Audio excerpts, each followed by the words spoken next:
Niger-France, pour l'instant pas de coupure d'électricité en France. Après le coup d'État au Niger en juillet 2023 et la forte dégradation des relations diplomatiques entre Paris et Niamey, de très nombreuses publications prétendent que la France est désormais soumise à d'importantes coupures d'électricité quotidiennes, en raison d'un manque d'uranium en provenance du Niger. Ce qui est faux. Pour l'instant, ce n'est pas encore le cas. Le réseau de transport d'électricité français, RTE, a confirmé qu'il n'y a actuellement pas de coupure, mais l'approvisionnement en uranium des 56 réacteurs nucléaires poserait un sérieux problème dans un avenir proche, si les relations entre la France et le Niger continuaient à se dégrader. Il faut rappeler que le Niger fournit 4,7% de la production mondiale d'uranium naturel. Ce qui est loin d'être négligeable. Mais, après le coup d'État militaire de juillet 2023 au Niger, et les sanctions commerciales imposées par la Communauté économique des États d'Afrique de l'Ouest et ses sponsors occidentaux, la Sommer, filiale du groupe énergétique français Orano implanté au Niger, avait réduit de manière drastique ses activités. On sait de sources sûres que l'usine de traitement de minerais d'uranium avait diminué sa production puis avait été placée en maintenance anticipée début septembre. En clair, la production est aujourd'hui quasi nulle.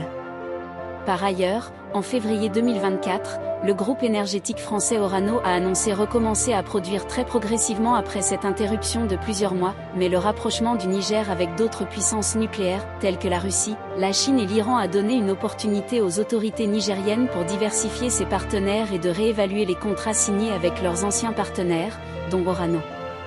Ce qui n'est d'ailleurs pas du goût de ce dernier. En l'état actuel des choses, la question de la présence d'Orano au Niger reste posée. D'après certaines indiscrétions, les autorités de Niamey seraient en discussion avec Pékin et Téhéran sur le dossier de l'exploitation de l'uranium nigérien.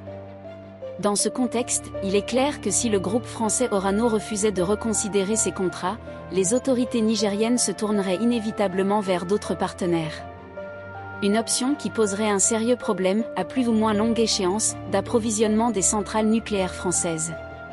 Pour rappel, la Russie et ses alliés du Kazakhstan produisent plus de 50% de l'uranium mondial. Alors que les Européens se tiraient la balle dans le pied en sanctionnant la Russie depuis l'opération spéciale en Ukraine, les États-Unis continuent de s'approvisionner directement en uranium enrichi et en pétrole russe. Faites ce qu'on vous dit, mais ne faites pas ce qu'on fait. C'est l'ordre donné par Washington aux capitales européennes. Quelle autre preuve leur faudrait-il après le sabotage de Nord Stream 1 et 2 ? Aucune. Par conséquent, si demain, le groupe Orano quittait le Niger, le problème d'approvisionnement des 56 centrales nucléaires françaises se poserait inévitablement.